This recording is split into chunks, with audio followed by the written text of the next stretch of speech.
Bismillahirrahmanirrahim. Assalamualaikum warahmatullahi wabarakatuh. Para hadirin peserta seminar untuk sesi kedua yang saya hormati adik-adik mahasiswa dan dosen Fakultas Ekonomi dan Bisnis Universitas Muhammadiyah Bengkulu yang masih bersedia dan masih bersemangat untuk menyimak seminar kita untuk sesi yang kedua, di mana tadi untuk sesi pertama kita sudah lalui dimulai dari jam 9 sampai dengan lebih kurang jam 11 lewat tadi, dan alhamdulillah berjalan dengan lancar. Harapan kami untuk di sesi kedua ini, karena materinya tidak kalah menarik dari sesi satu tadi, di mana materi sesi satu tadi masalah institutional setting makanan apa itu. Kemudian yang kedua, sesi kedua ini metodologi penelitian. Ini harapan kami sangat besar manfaatnya untuk adik-adik mahasiswa kita, terutama bagi yang semester 7 yang sekarang sudah mulai melakukan penelitian. Dan untuk semester 5 juga ini besar sekali manfaatnya, karena setahap lagi akan menuju skripsi juga, dalam hal ini penelitian. Saya di sini sebagai host untuk memandu acara di sesi kedua pada hari ini, untuk mempersingkat waktu, di sesi kedua ini yang akan memandu acara webinar nasional ini dengan tema metodologi penelitian akan dipandu oleh moderator kita, yaitu Erwin Febriansyah MAK. Kepada Pak Erwin kami persilakan dengan segala hormat. Assalamualaikum warahmatullahi wabarakatuh. Terima kasih kepada host muda, ya saya ngomong host muda, Pak Merta Kusuma SEMM dari dosen Prodi Manajemen Fakultas Ekonomi dan Bisnis Universitas Muhammadiyah Bengkulu. Nah, pada sesi kedua ini seperti dijelaskan Pak Merta tadi, nggak kalah menarik materinya dari sesi yang pertama tadi. Kalau sesi pertama kita bahas mengenai institutional setting, kemudian pada sesi kedua ini menyambung ya dari materi yang tadi adalah metodologi penelitian. Nah, dan berkaitan sama materi kita hari ini, jadi pesertanya ini paling banyak ya, atau rata-rata itu dari semester 5 dan semester 7, di mana mereka nanti atau yang sekarang ini sedang menulis penelitian untuk skripsi. Jadi materi ini sangat bermanfaat bagi semester 5 yang akan menulis skripsi atau proposalnya, kemudian semester 7 yang sudah bimbingan proposal maupun penulisan skripsi. Dan juga kita coba sapa dulu ya dari pemateri kita ini. Saya jelasin sedikit ya sebelum menyapa beliau, nanti beliau dulu.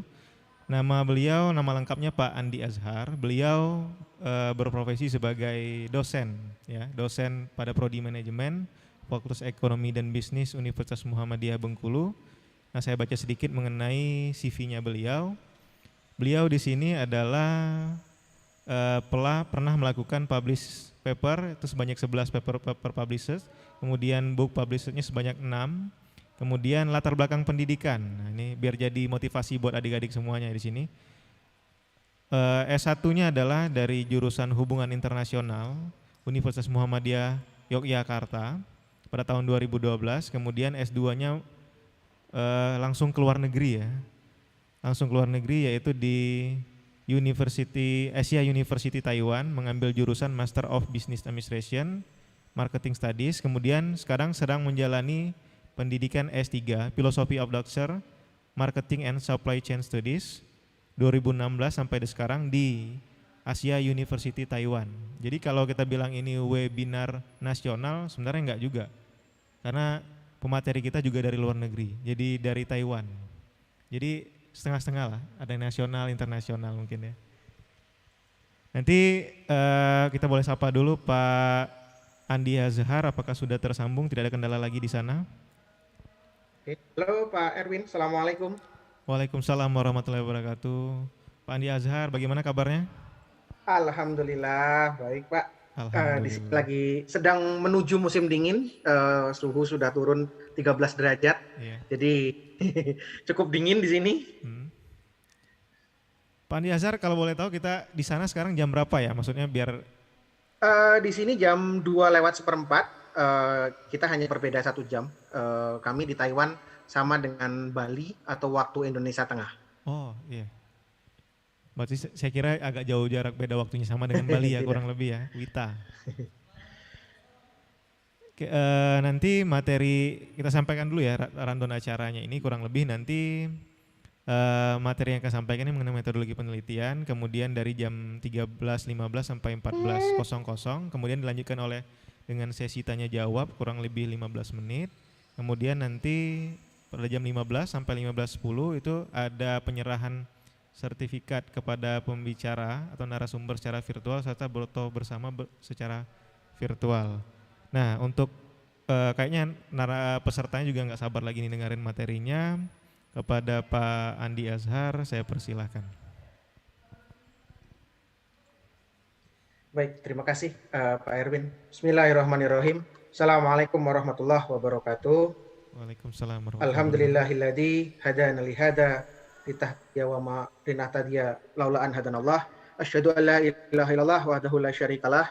Allahumma shalli ala Muhammad wa ala ali Muhammad. Wa may ya'tasim billah faqad hudiya ila siratal mustaqim. Amma ba'd. Bapak dan Ibu yang saya hormati, para dosen di Fakultas Ekonomi dan Bisnis Universitas Muhammadiyah Bengkulu, adik-adik mahasiswa, serta rekan-rekan semua yang bergabung di Kampus 4 Universitas Muhammadiyah Bengkulu, serta melalui jejaring Zoom maupun YouTube. Alhamdulillahirrahmanirrahim, hari ini kita bisa berjumpa bersua kembali setelah hampir 4,5 tahun saya tidak kembali ke kampus. Akhirnya hari ini bisa kembali bersua dengan Pak Erwin serta teman-teman sekalian. Baik, teman-teman sekalian, sore ini saya akan sharing, bahasanya bukan memberi materi ya, tapi sharing karena saya sendiri masih proses belajar, jadi saya akan lebih banyak sharing tentang metodologi penelitian. Sore ini saya tidak sendiri, saya ditemani si kembar karena kebetulan kami baru memiliki putri kembar, jadi saya harus nyambi ngomong dua putri kembar kami. Jadi mohon maaf kalau nanti ada sedikit suara bayi, mohon maaf, mungkin agak sedikit mengganggu. Baik, teman-teman sekalian,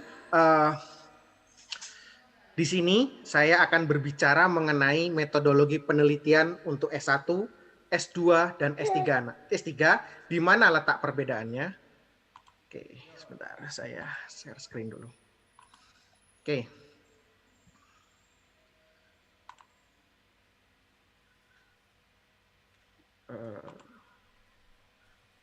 Apakah bisa terlihat secara secara full atau kepotong? Kepotong ya? Terpotong Pak Andi. Potong ya, Ya. sebentar. Saya coba lebih.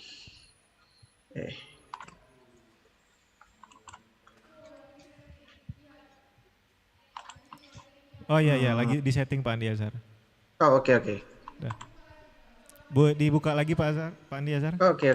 Ya. Baik.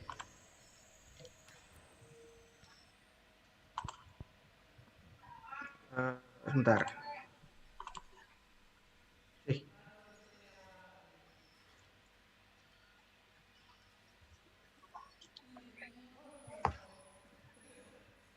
Oke, apa sudah bisa ditangkap? Sudah Pak Andi Azhar, udah gambarnya sudah cukup jelas dan full screen udah. Oke, full screen ya. Baik, sore ini saya akan sharing mengenai kekhasan dari metodologi penelitian bagi teman-teman S1, S2, dan S3. Teman-teman sekalian, yang sebelum saya berbicara lebih lanjut, perlu dipahami bahwa antara strata 1, 2, dan 3 terdapat perbedaan yang cukup fundamental terkait dengan metodologi penelitian.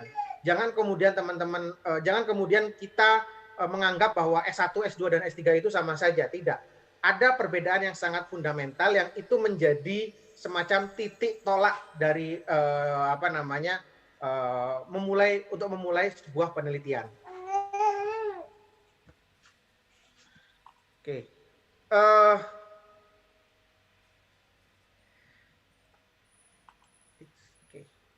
Oke, sebelum berbicara berikutnya, saya akan sedikit menjelaskan tentang definisi penelitian. Apa itu sebuah penelitian? Mengapa kita harus melakukan penelitian? Penelitian secara sederhana, secara bahasa sangat simpelnya, itu adalah proses untuk menemukan sebuah solusi terhadap masalah yang ada. Kata kuncinya masalah. Penelitian dilakukan atas dasar permasalahan yang ditemukan. Kalau nggak ada masalah ya buat apa dilakukan penelitian? Contoh misalkan, teman-teman di jurusan manajemen di situasi pandemi seperti ini melihat bagaimana penjualan online itu cukup naik signifikan. Tapi kemudian pertanyaannya, apakah kemudian penjualan secara online ini mempengaruhi jalur distribusi barang itu? Apakah mempersingkat, apakah memperlama, atau justru ada faktor-faktor yang lain? Nah, ini kan berarti kan ada tanda tanya. Apakah selama pandemi ini pengiriman barang dari penjual kepada pembeli mengalami masalah? Karena kita tahu banyak penerbangan yang cancel dan sebagainya. Ini menjadi suatu masalah. Nah, ini bisa menjadi sebuah bahan penelitian bagi teman-teman manajemen. Itu simpelnya. Artinya Sebentar, penelitian Pak Andi itu Azhar. adalah Pak Andi Azhar, sebentar saya potong sebentar. Ya. Ini kita minta coba tampilin full screen-nya di F5 ya, Pak. Biar mungkin iya, peserta mungkin lebih enak ngelihatnya kalau tampilannya penuh. Oke, ya, terima kasih Pak Andi Azhar. Oke ya. Oke, saya lanjutkan. Teman-teman bisa melihat bagan di PPT teman-teman sekalian. Di situ saya membuat sebuah skema mengenai definisi penelitian secara simpel. Yang pertama, masalah. Teman-teman bisa lihat di sini. Di sini ada sebuah masalah. Ini adalah titik tolak. Mengapa kita melakukan sebuah penelitian? Kita ingin memecahkan masalah di sini. Kemudian berangkat dari masalah, kemudian penelitian itu dilakukan berikutnya melalui investigasi ilmiah. Artinya teman-teman mencoba menganalisis apakah permasalahan ini bisa diselesaikan dengan metode-metode seperti kuantitatif maupun kualitatif. Nah, dari investigasi ilmiah ini kemudian penelitian itu memiliki beberapa bentuk. Yang pertama, dia harus terorganisir. Ya, yang namanya penelitian, yang namanya sebuah proses penelitian itu harus terorganisir. Artinya cara berpikirnya itu harus runtut. Dimulai dari mencari masalah, kemudian mengidentifikasi masalah, kemudian membuat batasan-batasan, membuat kemudian metode, kemudian setelah metode mengumpulkan data, setelah mengumpulkan data kemudian menganalisis, setelah menganalisis kemudian menyimpulkan serta membuat rancangan-rancangan penelitian untuk kedepannya. Itu adalah sebuah proses penelitian yang runtut. Syarat sebuah penelitian yang baik itu terorganisir, ya. Yang kedua, sistematik. Artinya tadi runtut dari awal sampai akhir. Yang berikutnya berbasis data. Yang namanya penelitian, teman-teman sekalian, itu harus berbasis data. Kalau dia tidak berbasis data, itu namanya hipotesis atau dugaan-dugaan maupun asumsi. Misal, ternyata selama pandemi ini proses pendistribusian barang itu tidak mengalami masalah. Teman-teman bisa menyimpulkan seperti itu. Dasarnya apa? Nah, teman-teman harus jika menyimpulkan seperti barusan yang saya bilang, itu harus berbasiskan data. Berdasarkan laporan statistik dari misalkan dari Tokopedia maupun Shopee misalkan bahwa tidak terjadi masalah distribusi barang dari penjual ke pembeli. Nah, itu artinya dasar data yang digunakan itu harus ada. Itu adalah ciri dari sebuah penelitian. Yang berikutnya, kritikal. Kritikal itu artinya teman-teman mengkritisi. Teman-teman dalam seorang peneliti itu harus memiliki pola pikir yang kritis. Teman-teman di sini semua sedang studi S1. Ingat, salah satu ciri mahasiswa atau orang yang berada pada level well educated itu adalah memiliki daya pikir, daya nalar yang kritis. Nah, penelitian salah satunya sebenarnya adalah untuk melatih nalar mahasiswa agar memiliki nalar yang kritis. Teman-teman harus bisa mengeksplorasi, harus banyak bertanya, kenapa seperti ini, kenapa seperti itu. Saya contohkan lagi misalkan, distribusi barang. Kenapa sih kok tidak ada masalah? Padahal penerbangan melakukan delay. Kenapa sih kok justru selama pandemi Tokopedia melakukan sale besar-besaran atau memberikan diskon banyak sekali? Kenapa sih Shopee kok malah justru memberikan banyak bonus selama pandemi ini? Nah, hal-hal yang seperti itu harus teman-teman munculkan. Teman-teman harus berusaha selalu berpikir kritis. Ciri, sekali lagi, ciri penelitian yang baik, ciri seorang peneliti yang baik adalah mampu berpikir kritis sehingga mampu menuangkan nalar kritisnya itu dalam sebuah skema penelitian, dalam sebuah draft penelitian yang sistematik. Yang terakhir, ciri penelitian itu adalah objektif. Artinya teman-teman tidak terpengaruh oleh faktor-faktor eksternal. Artinya teman-teman ketika teman-teman menyimpulkan, teman-teman benar-benar independen. Teman-teman benar-benar misalkan pertemuannya misalkan A, ya teman-teman harus mengatakan A, tidak boleh mengatakan B ataupun C. Artinya teman-teman harus jujur, harus menyimpulkan sesuai dengan apa yang teman-teman temukan. Nah, dari proses penelitian ini, kemudian dari ciri-ciri ini, ciri-ciri penelitian ini, kemudian teman-teman akan mendapatkan sebuah jawaban atau solusi terhadap permasalahan yang ada. Nah, ini adalah sebuah proses penelitian secara sederhana. Pengertian penelitian secara sederhana. Nah, definisi penelitian secara lebih luas adalah sebuah proses investigasi terhadap sebuah masalah yang dilakukan secara terorganisir, sistematik, berdasarkan pada data yang terpercaya, bersifat kritikal dan objektif yang mempunyai tujuan untuk menemukan jawaban atau pemecahan atas satu atau beberapa masalah yang diteliti, seperti yang saya barusan jelaskan. Nah, lalu sumber masalah penelitian ilmiah. Teman-teman sekalian, masalah itu bisa timbul karena 3 hal. Yang pertama, dalam saya berbicara dalam konteks manajemen ya. Jadi masalah itu ada atau masalah itu hadir karena ada 3 hal seperti yang teman-teman lihat dalam dalam PPT ini. Yang pertama, fenomena bisnis manajemen. Contohnya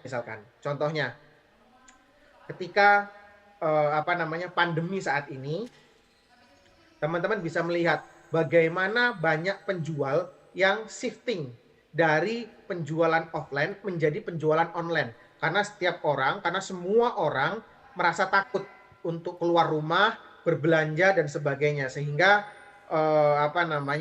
mereka memilih untuk online. Nah, kemudian lahirlah sebuah fenomena, yaitu maraknya bisnis online. Sebelumnya sudah terjadi, tapi ketika pandemi ternyata bisnis online misalkan naik grafiknya 100 atau 200%.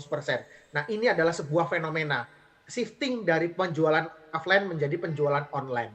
Nah, teman-teman, ini bisa menjadi masalah, bisa menjadi bahan untuk penelitian teman-teman sekalian. Yang kedua, itu karena adanya kesenjangan penelitian. Artinya ada semacam hal yang tidak sesuai dari teori yang ada. Misalkan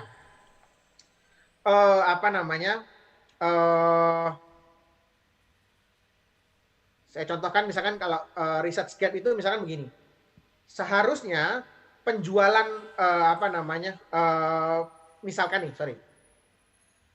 contoh sayur yang dari Kepayang ke Bengkulu misalkan. Seharusnya dari Kepayang ke Bengkulu itu tidak ada masalah, tidak ada masalah. Teorinya seperti itu, tidak ada masalah. Namun ternyata ada faktor-faktor lain yang bisa menghambat proses distribusi barang dari Kepayang ke Kota Bengkulu. Misalkan terjadi bencana alam, longsor, kemudian jalan yang rusak dan sebagainya. Nah, itu artinya fakta-fakta dari teori yang dikembangkan dengan dengan fakta yang ada itu tidak connect, sehingga terjadilah kesenjangan penelitian. Dan yang ketiga, terjadi kesenjangan teori. Artinya satu teori dengan teori yang lain itu terjadi perbedaan. Oleh karena itu teman-teman bisa mencari solusi terhadap kesenjangan teori yang ada. Nah, dari ketiga sumber masalah ini, teman-teman sekalian, itu bisa timbul sebuah masalah seperti itu. Nah, lalu bagaimana kemudian kita merujuk dari sumber masalah? Di mana letak perbedaan S1, S2 maupun S3? Yang pertama, untuk teman-teman S1, teman-teman fokus pada fenomena manajemen dan data lapangan. Artinya teman-teman itu fokus meneliti, ya. Jadi teman-teman S1, teman-teman tidak perlu memikirkan research gap atau melakukan teori gap, karena research gap dan teori gap itu ada di level yang lebih tinggi. Bagi teman-teman di sini yang ada di jenjang S1, teman-teman fokus pada fenomena bidang manajemen yang ada, serta menggunakan data lapangan. Contohnya tadi saya bilang, terjadi peningkatan yang signifikan penjualan offline ke penjualan online ketika terjadi pandemi. Nah, ini kan bisa menjadi sebuah topik masalah, bisa menjadi topik penelitian. Mengapa orang beralih ke ke penjualan online? Apa kendala yang dihadapi? Apa strategi yang bisa dikembangkan untuk membantu agar masyarakat Kota Bengkulu bisa melakukan penjualan online dengan baik. Nah, hal-hal yang seperti ini, fenomena-fenomena lapangan seperti ini yang bisa menjadi rujukan sumber masalah bagi penelitian teman-teman sekalian. Jadi teman-teman nggak perlu sampai fokus pada bagaimana mengembangkan teori A, teori B, teori C. Tidak perlu. Karena S1 fokus pada fenomena di bidang manajemen di lapangan. Bagi teman-teman S2, maka teman-teman memiliki dua tanggung jawab. Bagi teman-teman yang memiliki yang berada di strata 2 atau yang akan melanjutkan di strata 2, maka teman-teman selain menggunakan fenomena di lapangan, fenomena bidang manajemen, juga teman-teman sudah mulai menggunakan research gap atau kesenjangan penelitian. Nah, yang kemudian yang paling tinggi, strata yang paling tinggi yaitu strata 3, maka teman-teman dituntut untuk bisa mengembangkan teori gap. Gampangnya adalah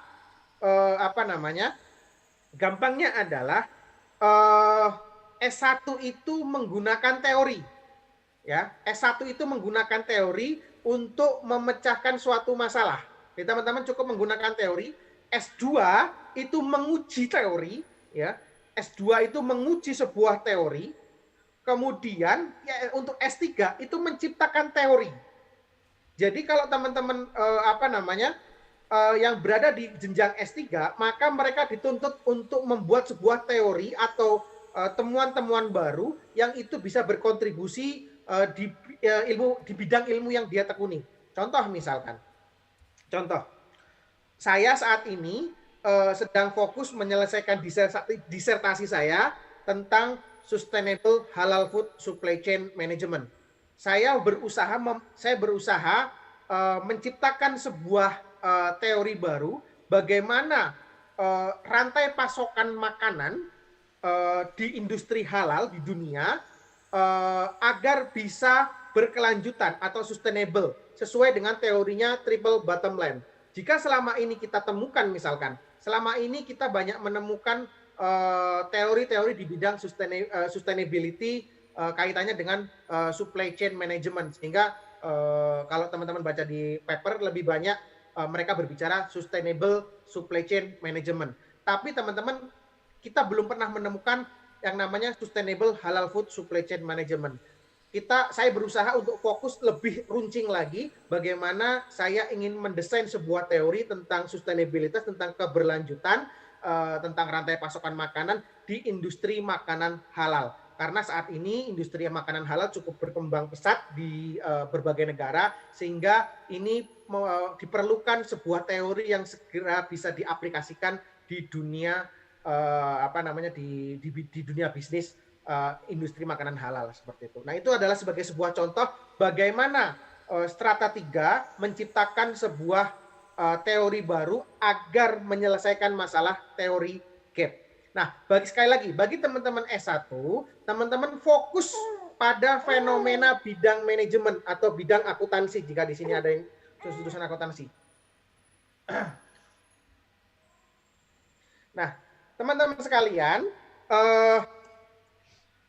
dari dari rujukan sumber masalah sumber masalah yang ada tadi, kemudian kita berbicara mengenai jenis penelitian. Ada 3 jenis penelitian. Yang pertama itu sifatnya eksplorasi ilmu, yang 2 sifatnya eksplanasi ilmu, dan yang ketiga metode eksplanasi ilmu. Di mana letak perbedaan dari ketiga jenis penelitian ini?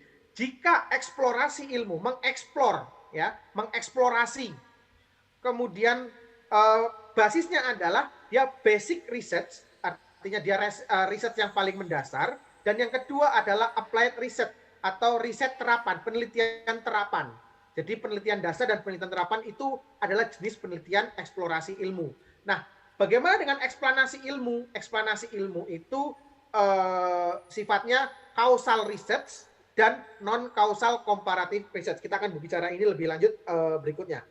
Dan yang ketiga jenis penelitiannya itu adalah metode eksplanasi ilmu berupa hypothesis generating research, artinya mengeneralisir hipotesis, kemudian yang berikutnya, yang kedua adalah menguji hipotesis, seperti itu. Nah, secara lebih lanjut,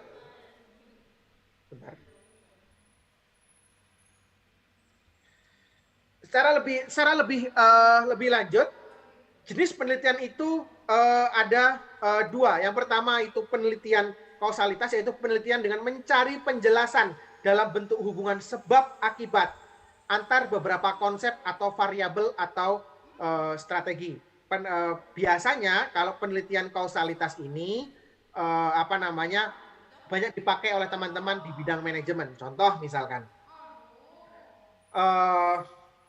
faktor yang mempengaruhi konsumen memilih untuk berbelanja online di masa pandemi. Nah, ini adalah contoh sebuah penelitian kausalitas, sebab dan akibat. Ini adalah penelitian kausalitas. Lalu bagaimana dengan penelitian komparatif?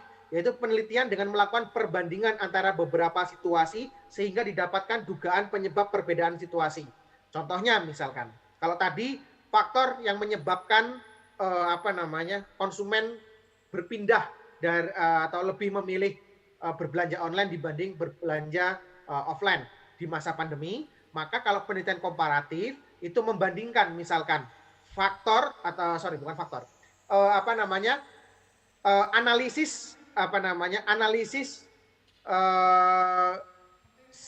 analisis kebiasaan konsumen di masa pandemi dan di luar masa pandemi atau di masa normal.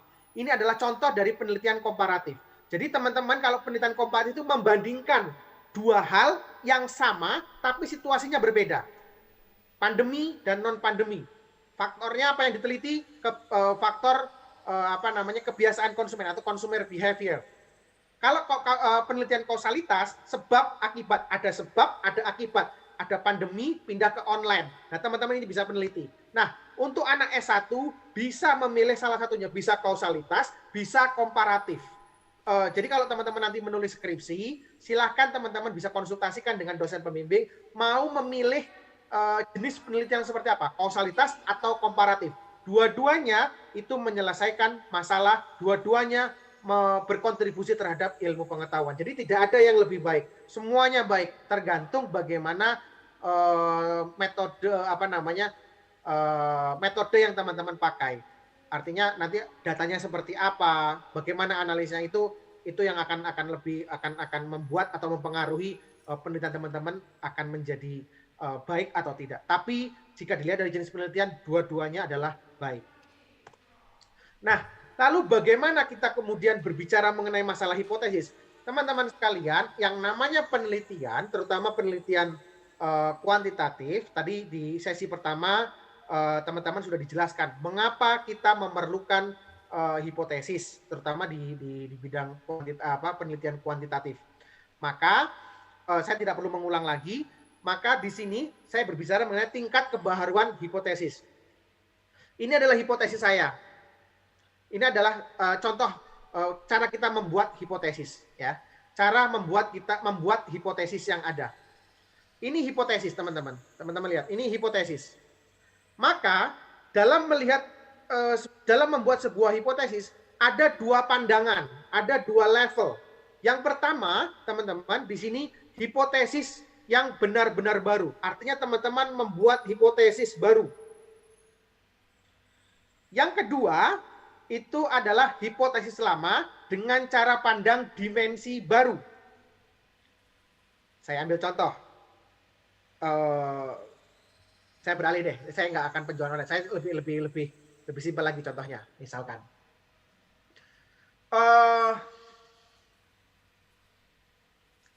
contohnya misalkan, si A, si A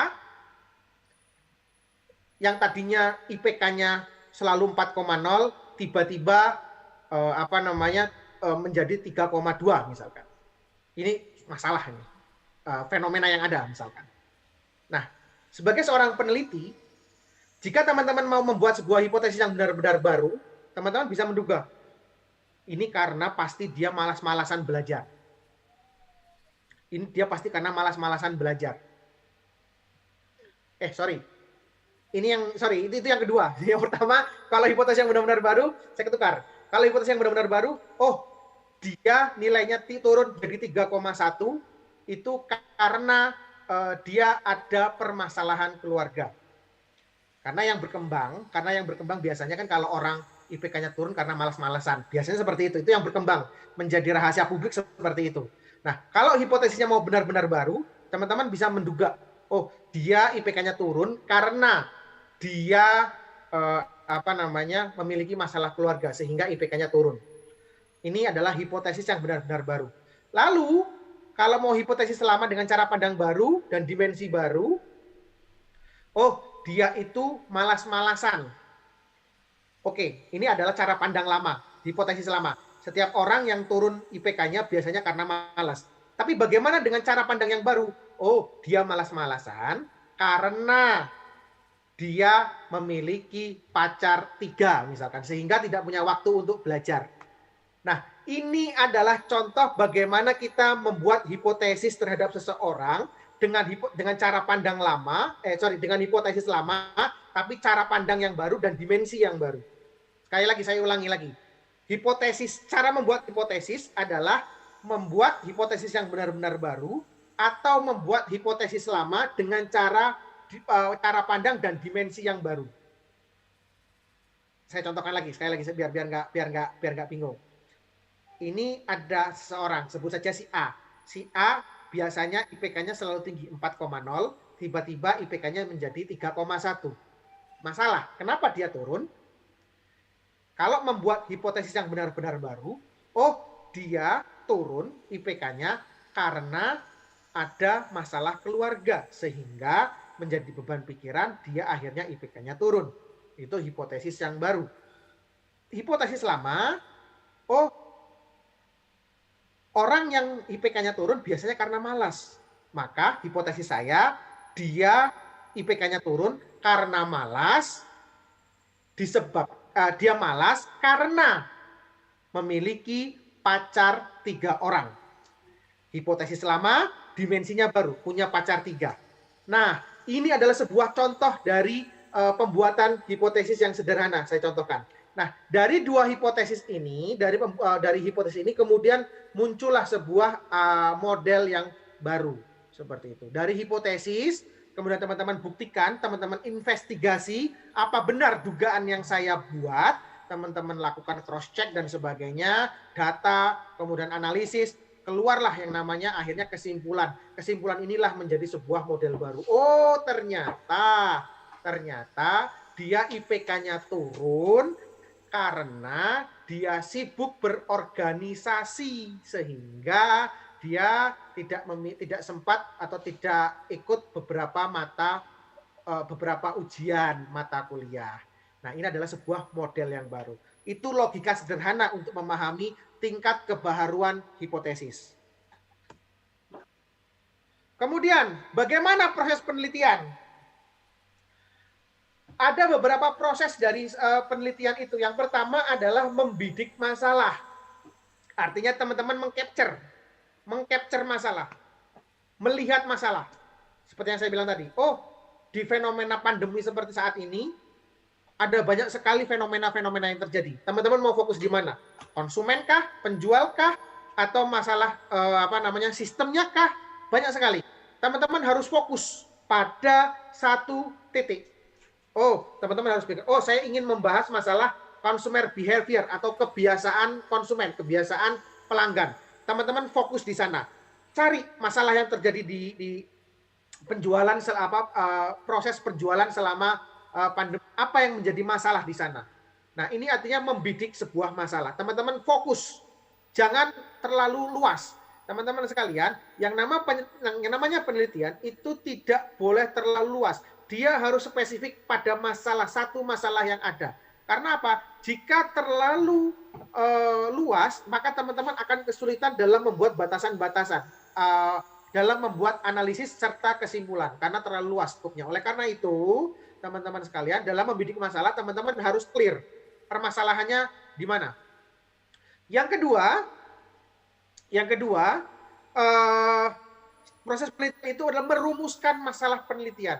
Dari masalah atau fenomena yang terjadi di lapangan, teman-teman harus dirumuskan. Masalahnya di mana? Teman-teman harus membuat sebuah statement. Menjadi sebuah rumusan masalah penelitian. Sehingga itu bisa dibaca secara lebih jelas oleh kita maupun orang lain. Yang ketiga, dari proses penelitian itu mengembangkan research framework, cara berpikir. Ya, teman-teman sekalian, jadi setelah teman-teman berhasil mengcapture sebuah masalah, kemudian merumuskannya menjadi sebuah pertanyaan-pertanyaan, mengapa ini terjadi? Mengapa masyarakat memilih berbelanja online? Mengapa penjualan online ini tetap lancar walau terjadi pandemi? Nah, ini adalah sebuah contoh rumusan masalah. Nah, berikutnya adalah membuat research framework. Research framework itu adalah cara berpikir, alur berpikir dari sebuah penelitian.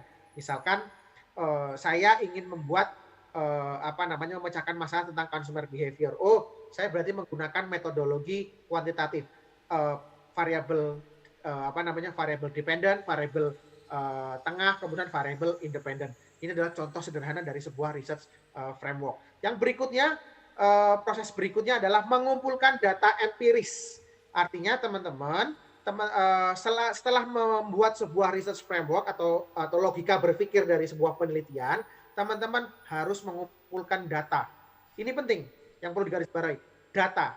Ini perbedaan mendasar dari sebuah penelitian dengan tulisan populer di media dan sebagainya. Walaupun di media juga banyak yang menggunakan data. Tapi basisnya sebenarnya, kalau proses penelitian, maka dia menggunakan data empiris.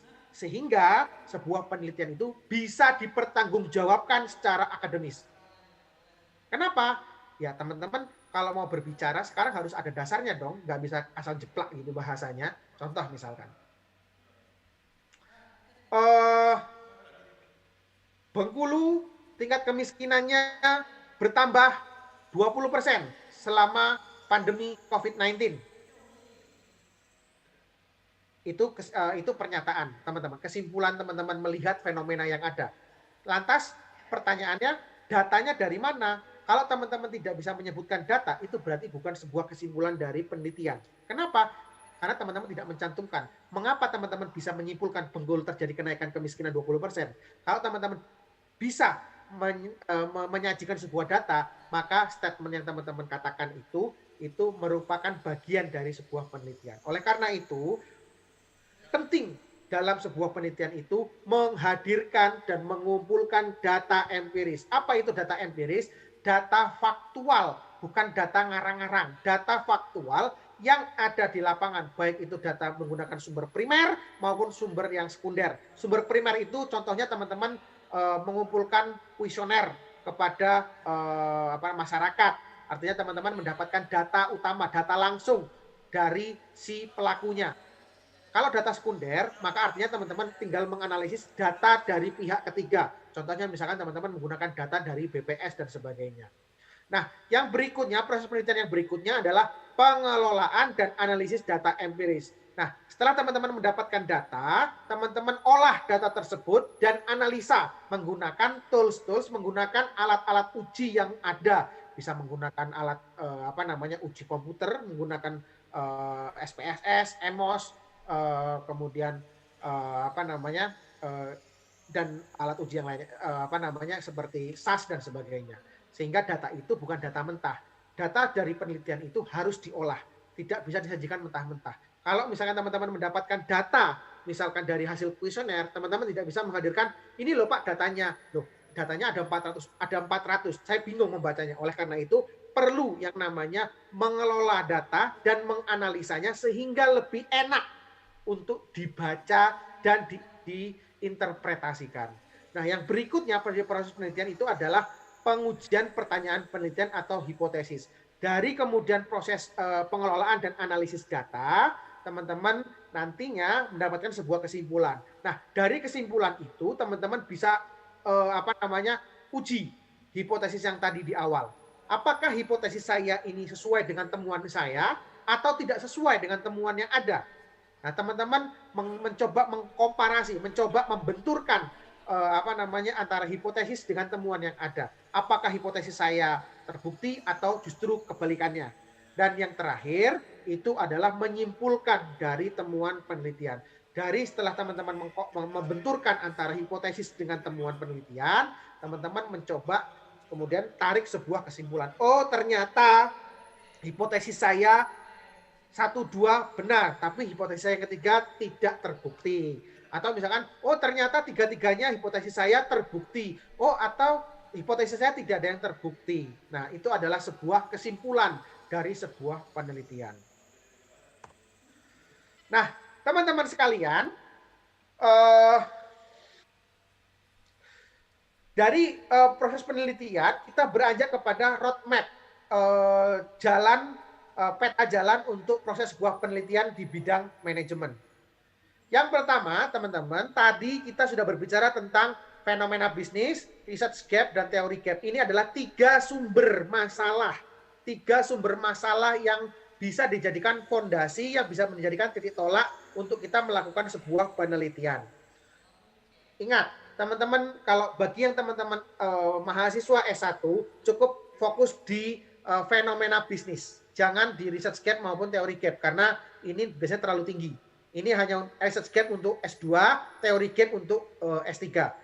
Cukup fokus pada fenomena bisnis.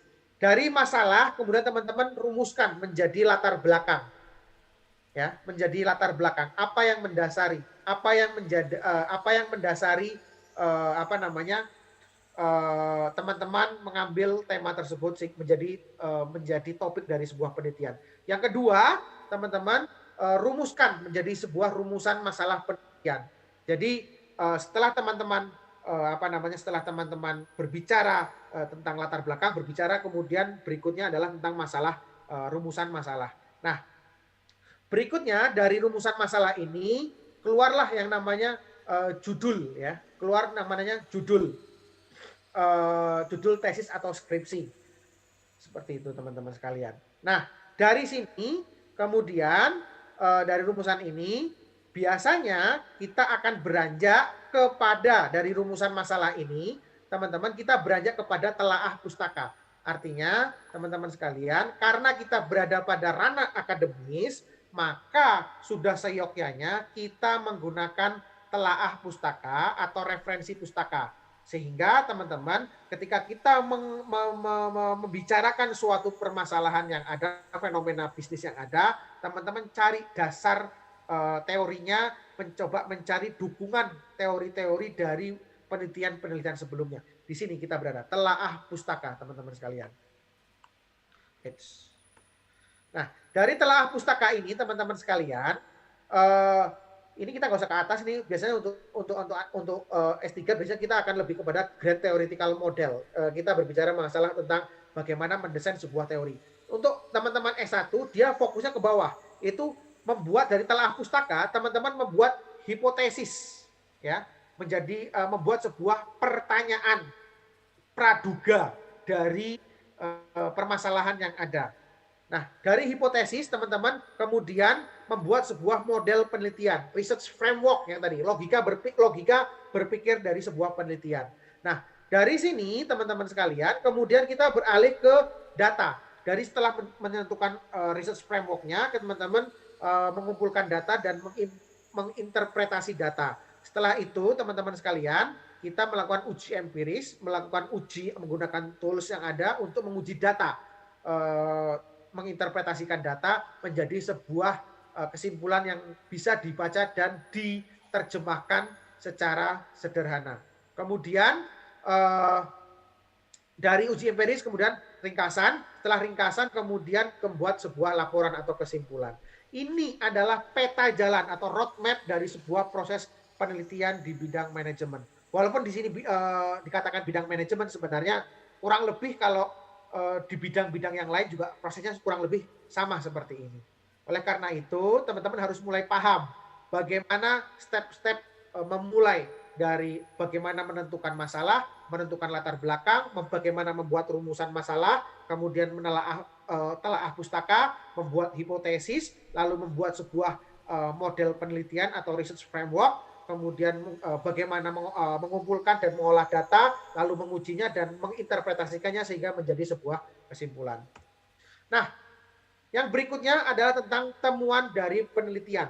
Setelah teman-teman melakukan proses penelitian yang panjang dari mengcapture masalah, dari menentukan masalah hingga membuat sebuah kesimpulan, maka teman-teman sekalian biasanya kita akan menemukan sebuah temuan penelitian. Lalu temuan penelitian itu sebenarnya dikategorikan menjadi 5 bagian. Yang pertama, temuan yang bersifat deskriptif. Itu berupa ringkasan statistik deskriptif dari data yang dianalisis. Artinya temuan penelitian itu ada ringkasan-ringkasan dari hasil uji yang teman-teman lakukan. Yang kedua, berupa temuan inferensial, yaitu ringkasan statistik inferensial dari hipotesis dan model yang diuji. Sehingga kesimpulan menerima atau menolak hipotesis serta kesimpulan atas diterima atau ditolaknya hipotesis itu namanya temuan inferensial. Nah, temuan inferensial terhadap masalah penelitian yang menjadi fokus penelitian sebuah penelitian. Dan yang keempat, yaitu implikasi teoritis dan implikasi manajerial yang dihasilkan. Dari sebuah penelitian, teman-teman, itu terdapat dua implikasi, teoretikal dan manajerial. Biasanya untuk teman-teman mahasiswa S1 fokusnya kepada implikasi manajerial. Kalau implikasi teoritis biasanya itu untuk jenjang S3 karena dia berkontribusi dalam menambah teori, menambah hasanah keilmuan teori. Oleh karena itu, teman-teman yang berada di jenjang S3 dituntut untuk menghadirkan sebuah novelty, kebaharuan dalam sebuah teori. Karena mereka dituntut agar di jenjang terakhir sebuah proses akademik mampu berkontribusi mengembangkan bidang yang dia tekuni. Oleh karena itu, dalam setiap penelitian anak-anak S3 dia dituntut untuk dua hal, teoritis dan manajerial. Tapi untuk teman-teman S1 fokus pada implikasi manajerial. Dan yang terakhir, biasanya terdapat keterbatasan penelitian dan berbagai agenda penelitian lanjutan. Dalam sebuah penelitian itu harus ada yang namanya peluang-peluang untuk dilanjutkan. Karena tidak mungkin teman-teman melakukan penelitian langsung menyelesaikan semua masalah yang ada. Tentu tidak.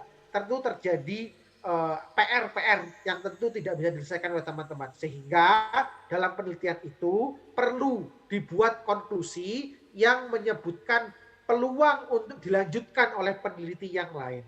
Itu namanya penelitian yang akan datang seperti itu. Nah, ini adalah struktur dari skripsi maupun tesis dan disertasi. Kurang lebih skripsi, tesis dan disertasi itu sama, hanya sumber masalah serta alur research framework-nya yang berbeda saja. Yang pertama, teman-teman bisa lihat di sini ada dua aksis. Yang pertama ke atas yaitu body of knowledge, kemudian yang ke bawah itu yang mendatar ke kanan itu adalah proses penelitian. Yang pertama itu di sini teman-teman bisa lihat di sini ada pendahuluan, kemudian model dan hipotesis. Yang berikutnya adalah bab 3 itu metodologi dan pengumpulan data. Kemudian bab 4 itu adalah analisis data.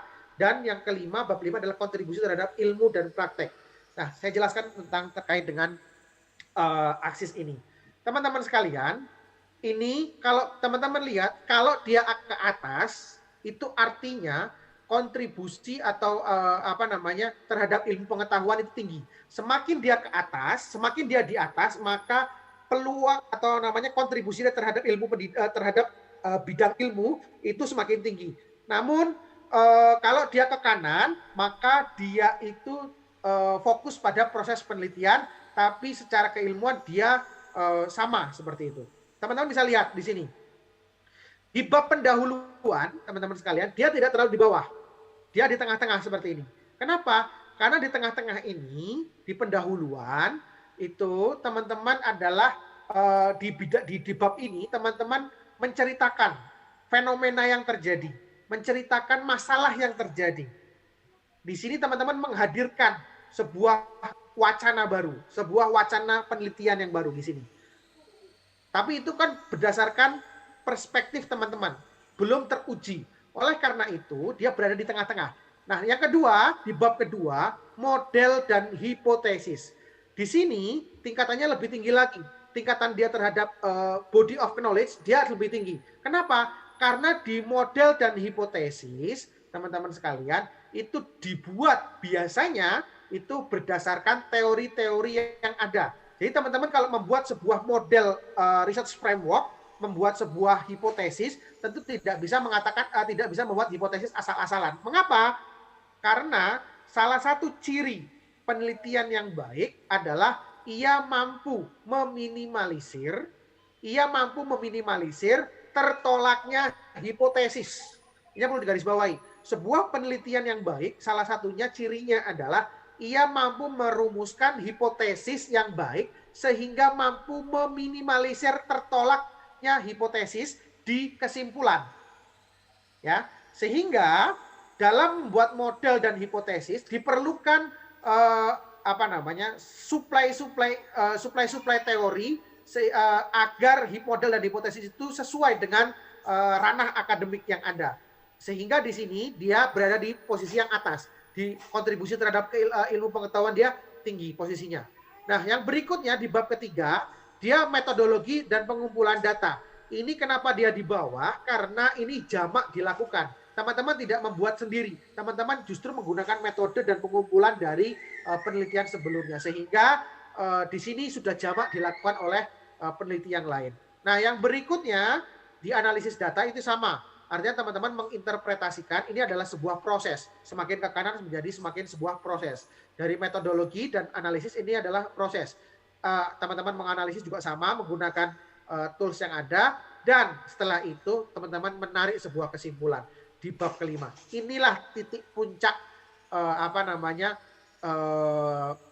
kontribusi keilmuan teman-teman melalui penelitian di bidang yang teman-teman dengan topik yang teman-teman pilih. Sehingga ini adalah sebuah struktur dari skripsi, tesis, dan disertasi. Teman-teman harus fokus pada setiap stepnya. Tidak ada yang kemudian harus aku mau fokus di hipotesis bab 2 dan bab 5 saja. Sehingga bab 1, bab 3, dan bab 4 saya abaikan. Tidak boleh seperti itu. Karena antara bab 1, bab 2, bab 3, bab 4, dan bab 5 itu masing-masing memiliki keterkaitan satu dengan yang lain. Jika teman-teman berhasil merumuskan pendahuluan dengan baik, maka teman-teman bisa merumuskan model dan hipotesis juga yang baik. Oleh karena itu, antara satu dengan yang lain itu tidak boleh didiskriminasikan. Seperti itu. Nah, teman-teman sekalian,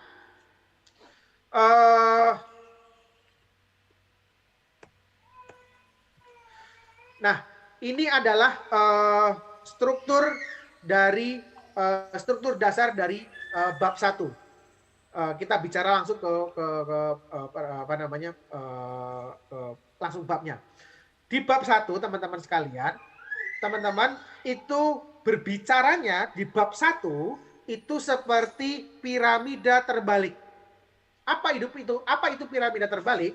Piramida terbalik itu artinya, teman-teman, di paragraf pertama teman-teman bicara secara luas, tapi semakin mendekati paragraf terakhir di bab 1, teman-teman semakin mengkerucut menjadi sebuah permasalahan. Inti dari permasalahan, kesimpulan dari permasalahan yang ada, itu biasanya disampaikan di paragraf terakhir bab 1. Oleh karena itu, teman-teman sekalian, dalam merumuskan sebuah masalah, dalam latar belakang masalah itu, jangan kemudian menuliskannya secara serampangan. Artinya teman-teman hanya kopas dari media A, B, C, D, kemudian pastekan di latar belakang masalah. Karena teman-teman ingin mengcapture suatu masalah, sehingga teman-teman tinggal mengcopy saja dari sumber-sumber yang ada. Jangan seperti itu. Kenapa? Karena kalau seperti itu, teman-teman, itu bentuknya itu akan seperti balok saja. Artinya dari atas sampai bawah itu shape, artinya sama. Seperti ini. Padahal dalam bab 1 itu teman-teman harus bentuknya piramida terbalik. Semakin ke bawah, dia semakin runcing. Semakin harus bisa menyimpulkan apa masalah yang teman-teman ambil dan mengapa teman-teman mengambil permasalahan itu menjadi topik sebuah penelitian.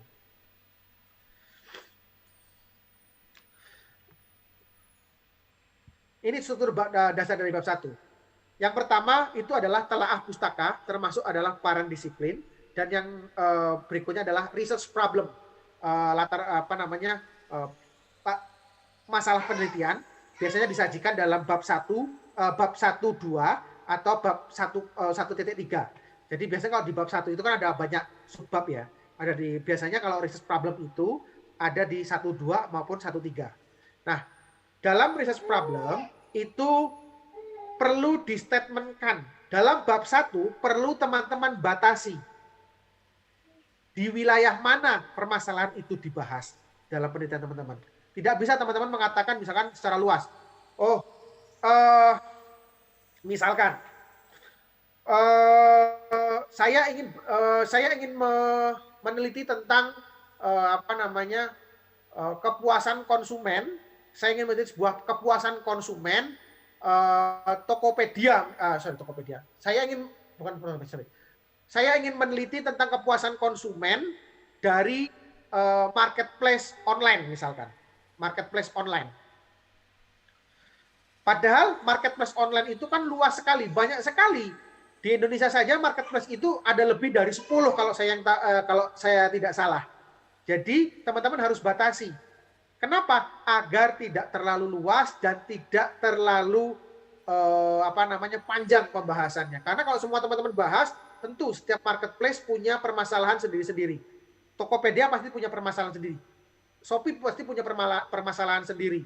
Kemudian JDID juga pasti punya permasalahan sendiri. Oleh karena itu, dalam bab 1, teman-teman harus fokus. Teman-teman mau menelitinya di skup yang mana? Oh, saya ingin meneliti tentang marketplace online Tokopedia misalkan. Oke, Tokopedia kita sudah batasi nih. Apa mau spesifik lagi? Boleh. Misalkan terkait dengan misalkan barang kosmetik misalkan. Nah, itu lebih spesifik lagi. Itu boleh. Tapi kalau cukup Tokopedia saja itu sudah boleh. Itu artinya sudah spesifik, sudah membatasi. Jangan diambil semua. Kenapa? Karena itu akan terlalu luas. Penelitian yang baik itu adalah penelitian yang tadi mengutip dari pembicara pertama, penelitian yang baik adalah penelitian yang selesai dan dipublikasikan. Saya tambahkan yang yang fokus pada satu permasalahan yang spesifik. Ya, itu saya tambahin lagi. Dari pernyataan pembicara pertama saya tambahin lagi. Dengan permasalahan yang spesifik. Kenapa? Karena yang namanya penelitian itu harus berfokus, harus fokus. Sehingga kesimpulan yang diambil lebih objektif dan bisa benar-benar fokus pada pencarian solusi. Nah, pada bagian research problem yang telah dikembangkan pada penelitian-penelitian terdahulu, artinya ini adalah telaah pustaka. Oke. Apa saya masih punya waktu? Pak Erwin, apakah saya masih ada waktu atau sudah habis? Masih Pak Andi, masih sampai 2.30, kurang lebih 20 menit lagi. Oke. Masih 2.30, oke.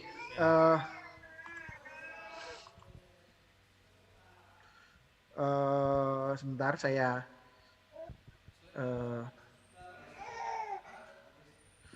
saya beralih ke PPT yang berikutnya. Ini.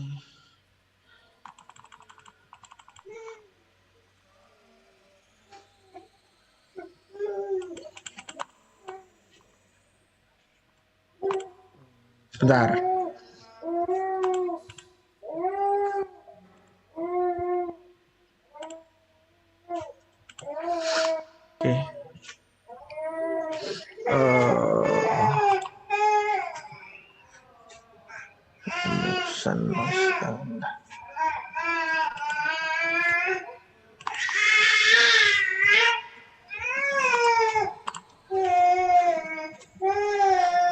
Oke.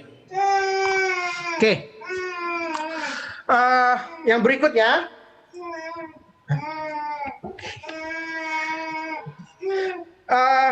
Yang berikutnya terkait dengan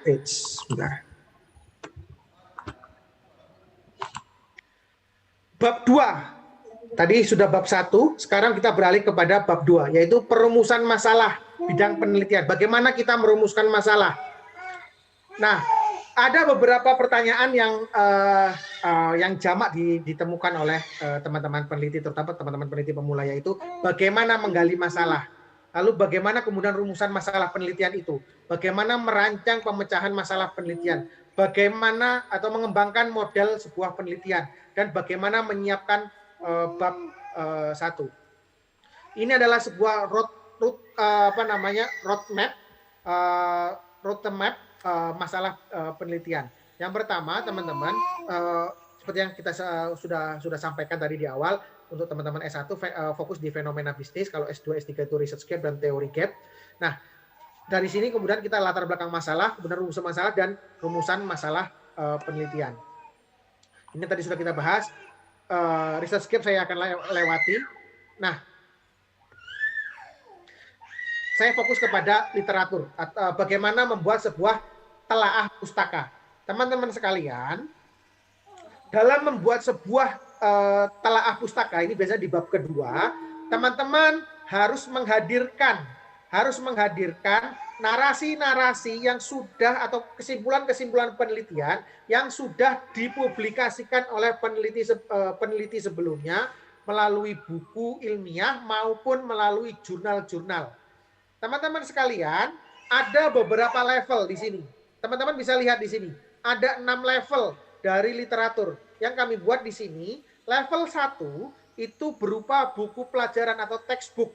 Jadi teman-teman, kalau misalkan teman-teman mengambil referensi atau dalam telaah pustaka itu menggunakan textbook, seperti kalau teman-teman manajemen yang mengambil mata kuliah manajemen strategi, mungkin ketemu buku saya dengan bukunya almarhum Pak Afri Erisman, itu buku manajemen strategi.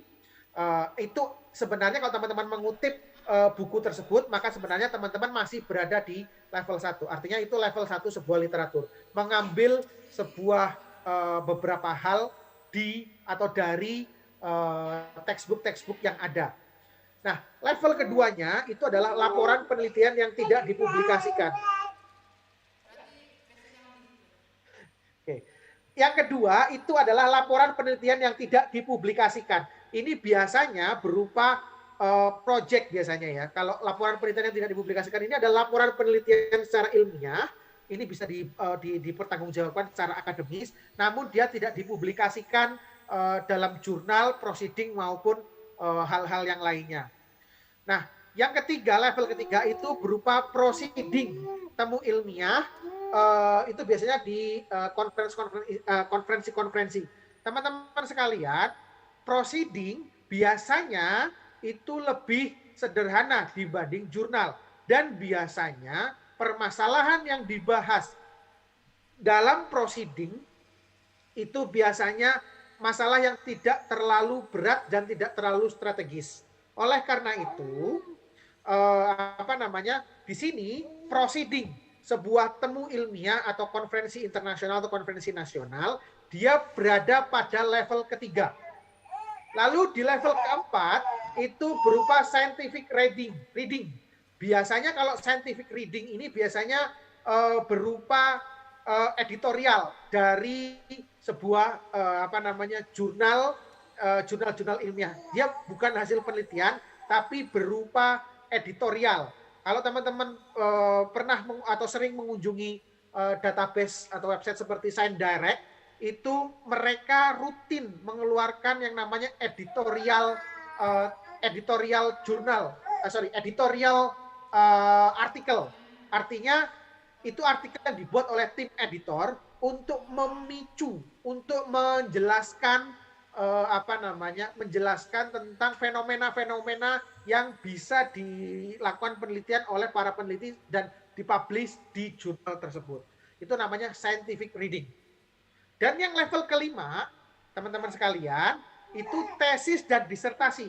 Sekali lagi saya maaf, tidak ada skripsi ya. Jadi tolong jangan gunakan skripsi untuk menjadi literatur pustaka. Kenapa? Bukan kita tidak mau ini, tapi memang skripsi itu masih menjadi semacam pintu gerbang ya, memasuki dunia akademis yang sebenarnya. Jadi skripsi itu, kalau saya boleh mengutip tadi pembicara pertama, sifatnya lebih light, lebih ringan. Sehingga to be honest, skripsi itu tidak bisa dijadikan semacam literatur pustaka. Sekali lagi teman-teman sekalian, kalau teman-teman mau mengutip sebuah telaah pustaka, gunakan tesis dan atau disertasi orang. Jangan gunakan skripsi. Kenapa? Sekali lagi, skripsi itu pertama lebih ringan, walaupun bisa dipertanggungjawabkan secara akademis, tapi skripsi itu pertama lebih ringan, lebih simple, dan belum bisa dijadikan sebagai sebuah latar belakang pustaka atau telaah pustaka, karena dia hanya fokus pada fenomena, belum berbicara tentang research gap maupun teori gap. Dan yang paling tinggi level 6 teman-teman sekalian dalam pembuatan literatur pustaka itu adalah jurnal, naskah referal jurnal ilmiah di bidang ilmu. Jadi teman-teman sekalian, kalau teman-teman di sini walaupun masih S1, tapi teman-teman sudah berani untuk mensitasi naskah-naskah jurnal akademis, maka teman-teman sebenarnya sudah berada di level 6. Oleh karena itu, saya mengajak ya teman-teman di sini, ayo mulai membiasakan membaca jurnal-jurnal ilmiah, baik yang berbahasa Indonesia maupun berbahasa Inggris. Walaupun kalau bahasa Inggris teman-teman mengalami kendala tidak bisa berbahasa Inggris, tadi di pembicaraan pertama juga disebutkan, serahkan saja pada Google yang akan membacanya. Nah, kalau saya, teman-teman sekalian, saat ini kan sudah ada yang namanya SINTA, jurnal terakreditasi SINTA. Itu ada puluhan, bahkan mungkin ratusan jurnal di Indonesia, berbahasa Indonesia, yang temanya juga cukup luas. Artinya banyak hal-hal yang telah dibahas di jurnal-jurnal berbahasa Indonesia. Oleh karena itu jangan khawatir, teman-teman tidak menemukan referensi dalam bahasa Indonesia. Banyak jurnal-jurnal dalam bahasa Indonesia yang menawarkan teori-teori terbarukan. Oleh karena itu, setelah sore hari ini, saya berharap teman-teman di sini yang mungkin semester 5, semester 7, atau yang sudah di semester terakhir lah intinya, yang sudah sedang menyusun skripsi, ayo gunakan referensi jurnal ilmiah dalam penulisan skripsinya. Jangan gunakan media sosial maupun postingan berita dan sebagainya. Itu dalam dunia akademis itu tidak ada nilainya, mohon maaf. Oleh karena itu hindari postingan hindari mengutip postingan-postingan dari blog atau dari website-website yang tidak bisa dipertanggungjawabkan secara akademis maupun dari berita-berita, apalagi berita dari media yang tidak bisa dipertanggungjawabkan. Saya masih cukup sering, kebetulan saat ini saya menjadi editor di beberapa jurnal di beberapa universitas, ada di satu di universitas swasta dan satu di universitas negeri. Untuk beberapa kali saya melihat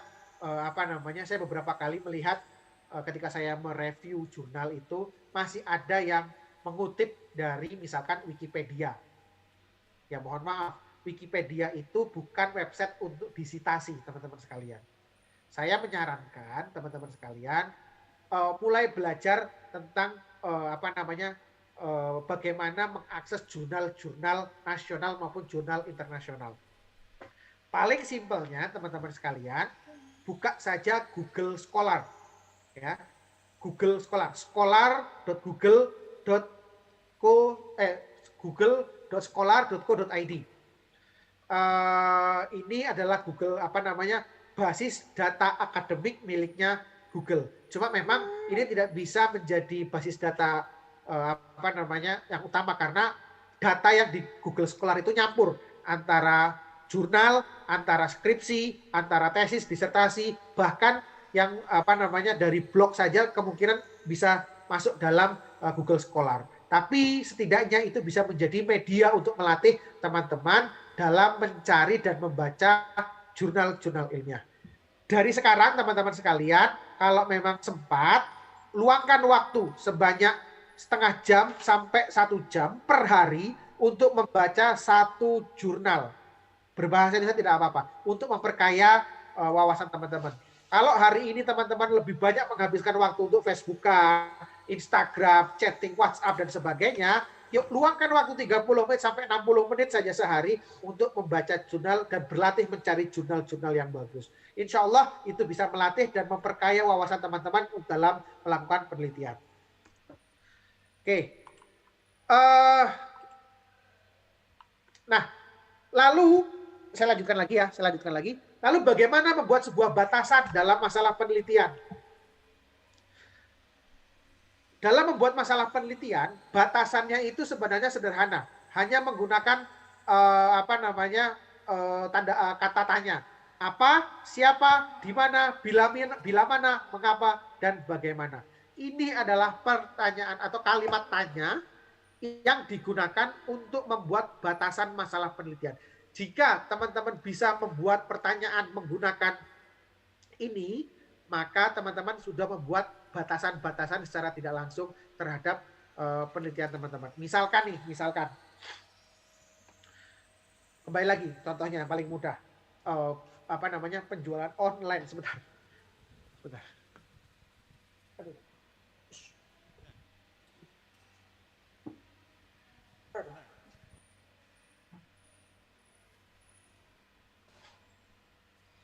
Oke. Misalkan penjualan online, bisnis online. Apa yang terjadi dengan bisnis online di masa pandemi? Nah, ini apa? Siapa yang diuntungkan dan dirugikan dalam shiftingnya penjualan online di masa pandemi? Di mana bisnis online itu berkembang pesat?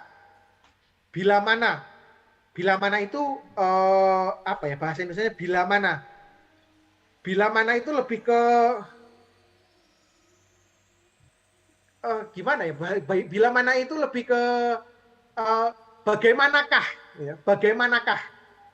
kalimat tanya tapi jawabannya yes dan no. Yang berikutnya, mengapa orang-orang beralih dari offline ke online? Lalu bagaimana proses shifting dari offline menjadi online. Nah, teman-teman gunakan 6 kalimat tanya ini untuk membuat batasan-batasan dalam membuat masalah penelitian teman-teman sekalian. Jika teman-teman berhasil membuat pertanyaan ini, maka teman-teman sudah secara tidak langsung membuat batasan dalam masalah penelitian, sehingga penelitian teman-teman menjadi lebih spesifik. Oke, yang berikutnya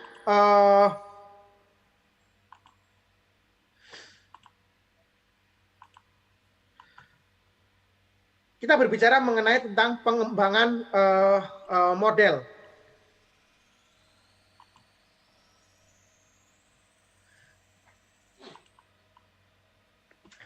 Bagaimana membuat sebuah konsep atau proposisi dan teori.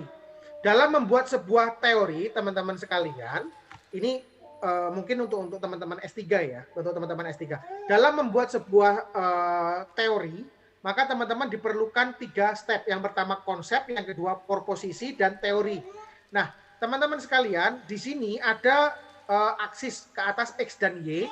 Ke atas itu adalah tingkat abstraksinya, dan yang ke kanan adalah observasi objek atau peristiwa. Teman-teman sekalian, di sini ada 3 hal, konsep, proposisi, dan teori. Sebuah teori itu dibuat dengan pendahuluan yaitu konsep. Jadi konsep harus teman-teman dalam membuat sebuah teori itu perlu adanya sebuah konsep. Misalkan penelitian saya tentang sustainable halal food supply chain management. Basis konsepnya adalah sustainability atau teori keberlanjutan dan supply chain management, teori tentang rantai makanan, rantai pasokan makanan. Ini adalah 2 basis konsep yang saya pakai dalam menciptakan teori yang baru dalam disertasi saya. Lalu kemudian dari konsep yang ada, saya membuat sebuah proposisi. Artinya proposisi ini adalah hipotesis yang saya ajukan untuk membuat sebuah teori dari konsep yang ada. Yang pertama, misalkan saya mencoba membuat bagaimana teori sustainabilitas dan supply chain ini bekerja pada industri makanan halal, misalkan. Oleh karena itu, saya membuat sebuah proposisi, yaitu bagaimana teori keberlanjutan, teori sustainabilitas mampu bekerja pada rantai pasokan makanan di industri halal. Dari proposisi itu kemudian saya uji menggunakan data dan fakta yang ada, sehingga muncullah teori yang namanya sustainability halal food supply chain management. Ini teori yang sedang saya kembangkan. Oleh karena itu, dari ketiga hal ini, dari 3 proses ini, teman-teman harus paham ada di posisi mana kita saat ini. Ini mohon maaf kalau teman-teman sekalian, ini biasanya ini untuk teman-teman S3, tapi nggak apa-apa sebagai basis pengetahuan teman-teman walaupun di sini masih pada S1 seperti itu.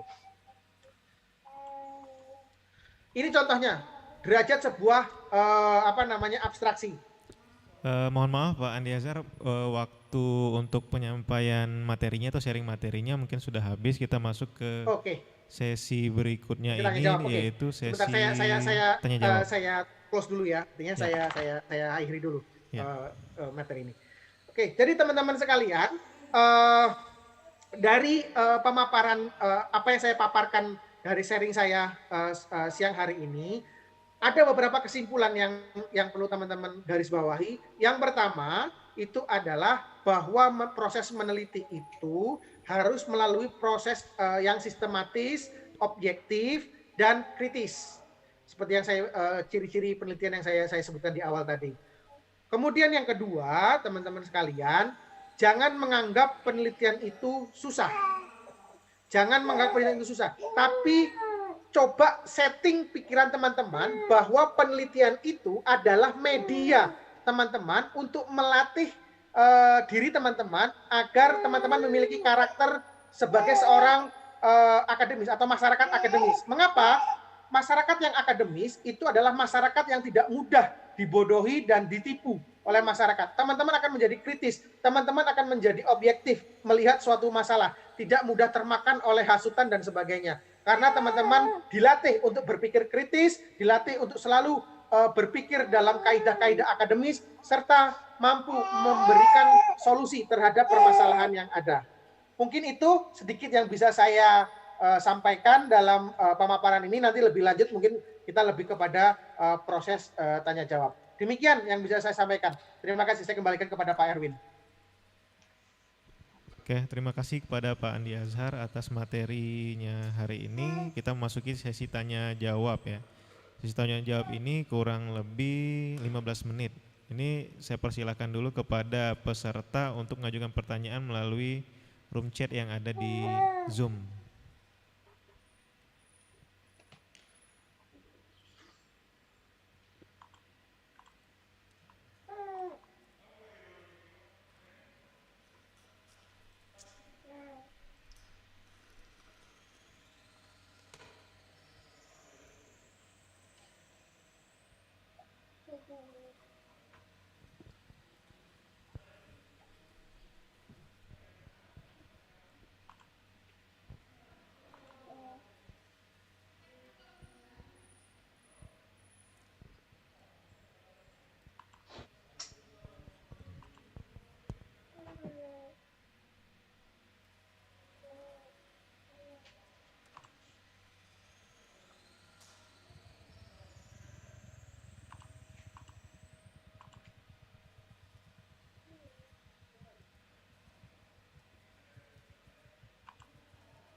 Oke, kepada peserta silakan kalau ada yang mau bertanya kepada Pak Andi Azhar. Ini materinya sangat menarik yang mengenai metodologi penelitian.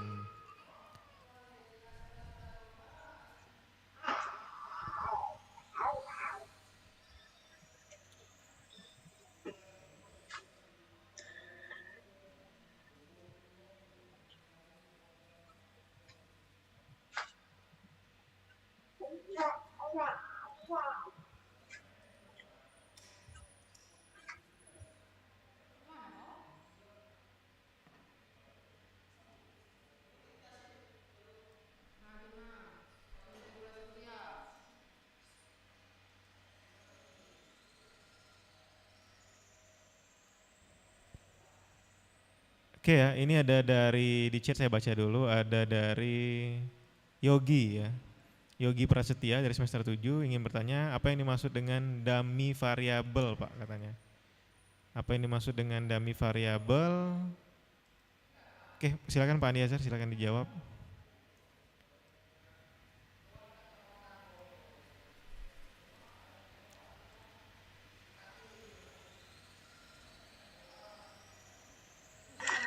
Dari siapa Pak? Yogi ya? Ya, dari Yogi. Yang apa yang dimaksud dengan dummy variabel katanya Pak? Oke, variabel dummy itu biasanya ini dipakai dalam regresi biasanya sih.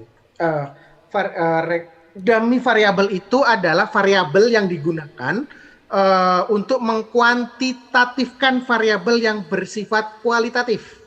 Misalkan jenis kelamin, ras, agama, perubahan kebijakan pemerintah, perbedaan, situasi, dan lain-lain. Variabel dummy itu merupakan variabel yang bersifat kategorikal, yang diduga mempunyai pengaruh terhadap variabel yang bersifat kontinu. Biasanya begini, kalau teman-teman membuat sebuah teman-teman membuat sebuah penelitian menggunakan survei, itu kan teman-teman harus mengkuantitatifkan. Misalkan jenis kelamin 1 laki-laki, 2 perempuan. Agama 1 Islam, 2 Kristen, 3 Katolik, 4 Hindu, dan seterusnya. Kemudian variabel-variabel yang lain. Nah, angka ini sebenarnya adalah variabel dummy, bentuk variabel dummy untuk mengkuantitatifkan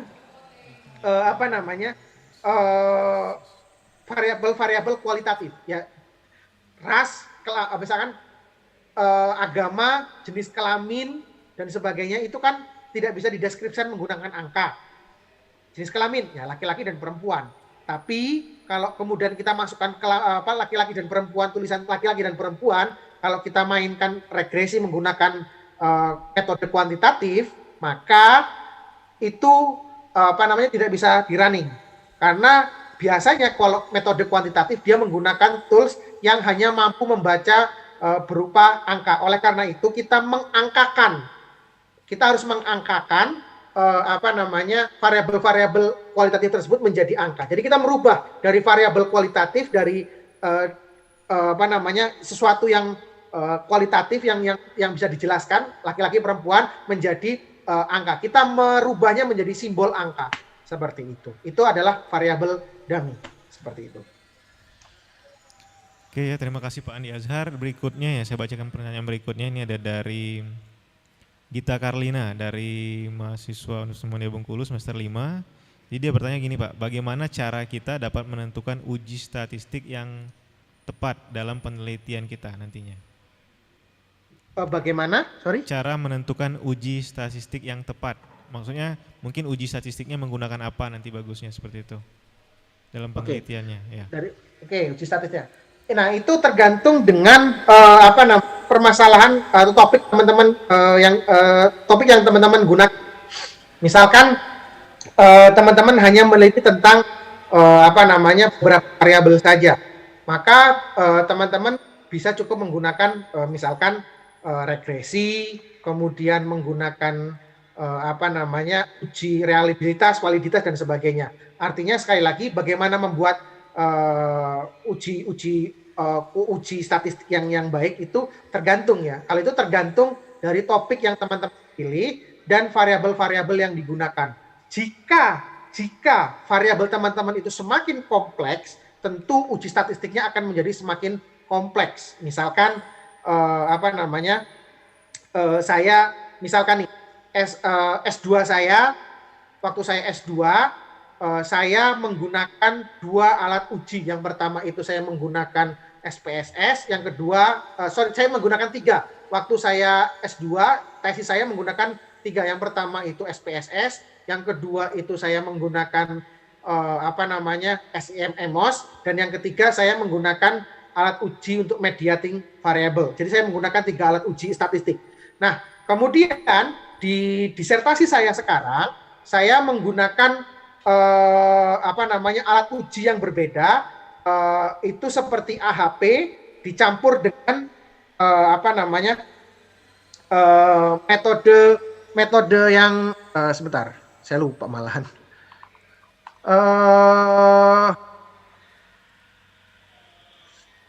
Sebentar, malah lupa saya malahan. Untuk metode saya menggunakan AHP dicampur dengan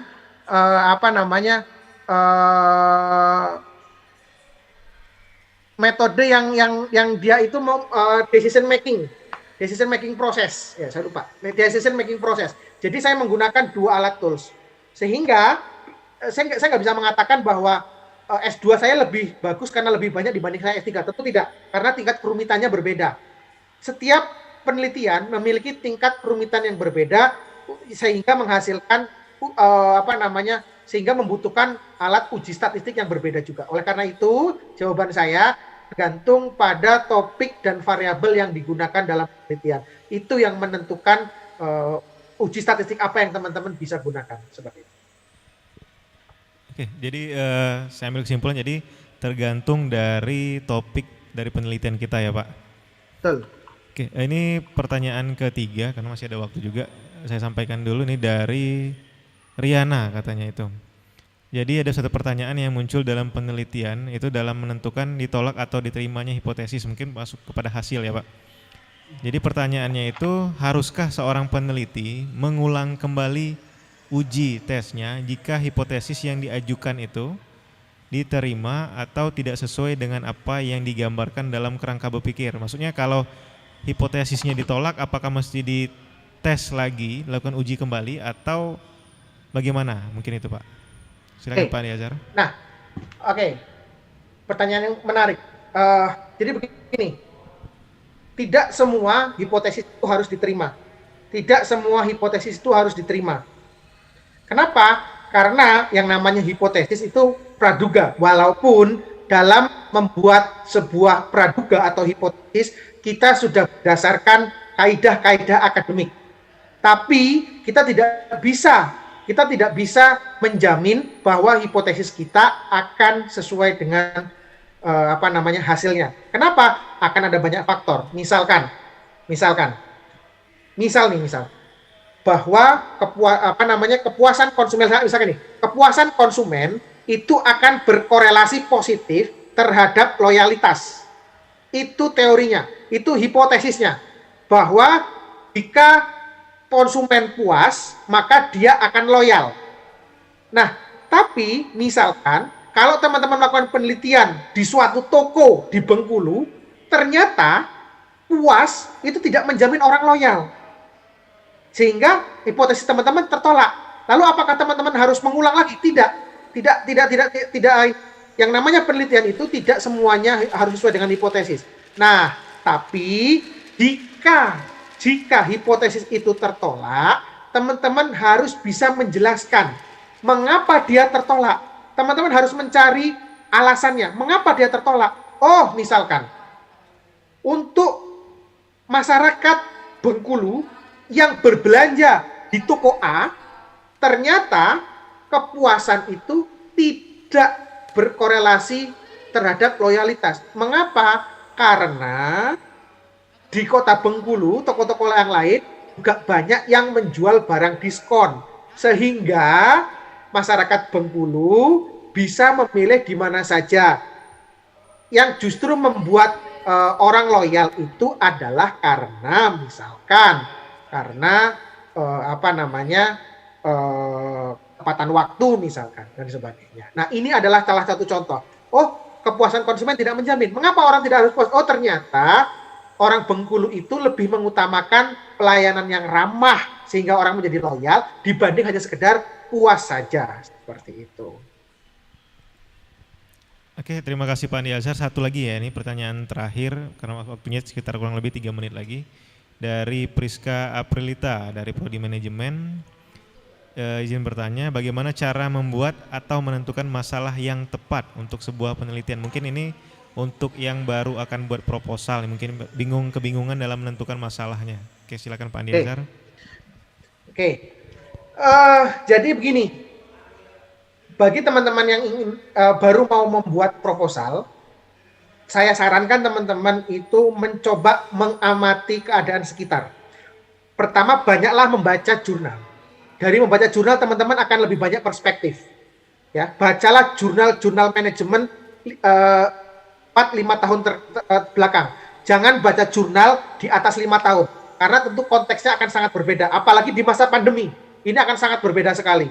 Ini pandemi COVID-19 ini sangat merubah konstelasi ilmu pengetahuan atau basis riset kita. Di Indonesia maupun di luar negeri. Oleh karena itu, teman-teman perbanyak membaca jurnal. Yang kedua, teman-teman amati keadaan sekitar. Apa yang kira-kira menjadi masalah? Amati terus. Misal,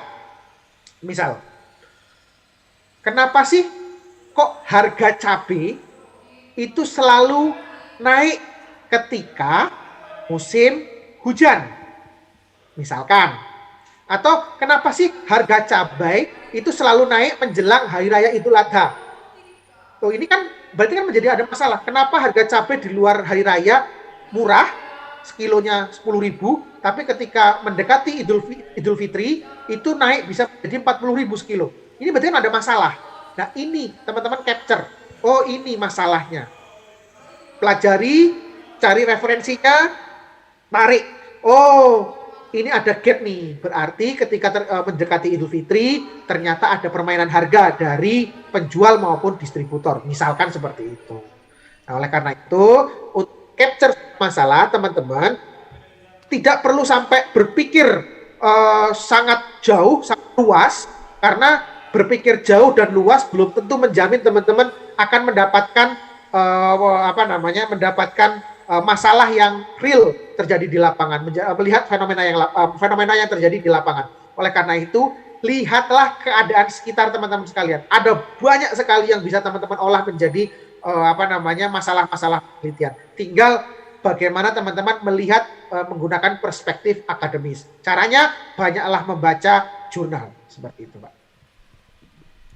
Oke, terima kasih kepada Pak Andi Azhar. Mungkin saya dapat menyimpulkan sedikit ya sebagai moderator di sini. Intinya jika ada keinginan segala hal yang membatasi itu bisa kita lewati. Misalnya contohnya tadi susah mencari bahasan atau masalah penelitian. Jadi lihat lingkungan sekitar, kita amati dulu. Jadi intinya sebenarnya batasan-batasan itu sebenarnya yang membatasi itu diri kita. Mungkin jadi menurut saya itu sih. Jadi masuk kepada sesi berikutnya, ini kepada sesi penyerahan sertifikat kepada pemateri, penyerahan secara virtual.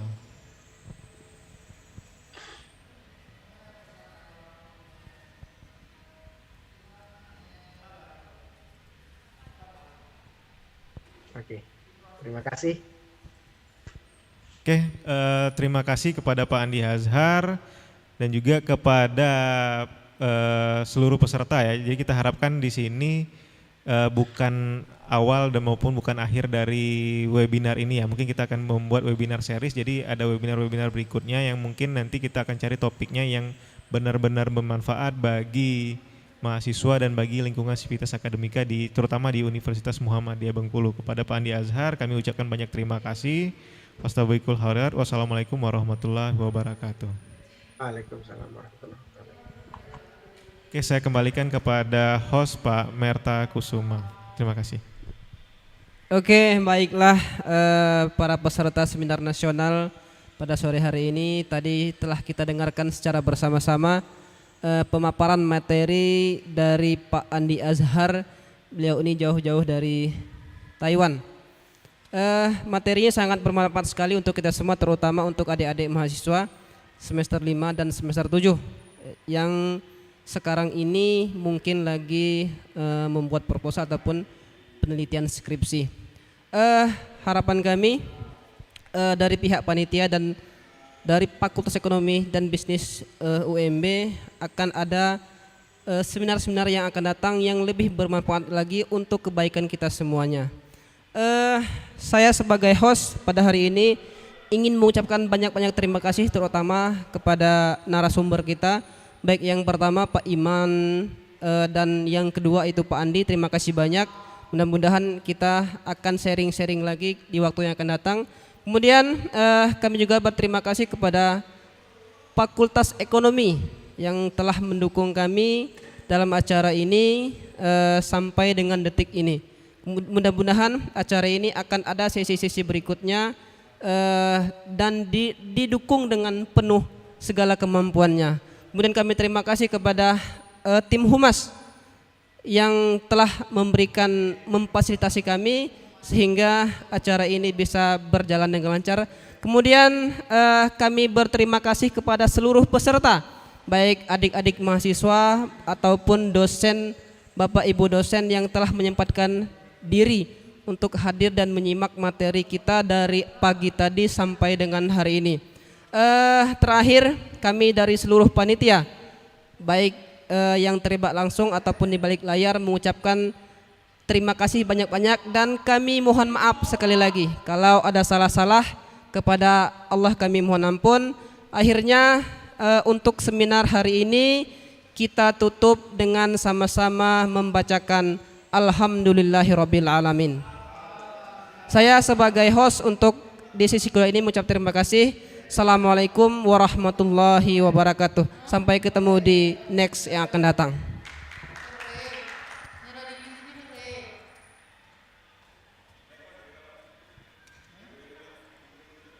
Kemudian saya mengingatkan kepada peserta, jangan lupa absensi. Kami tunggu 10 menit. Setelah 10 menit kami akan tutup layanannya. Terima kasih.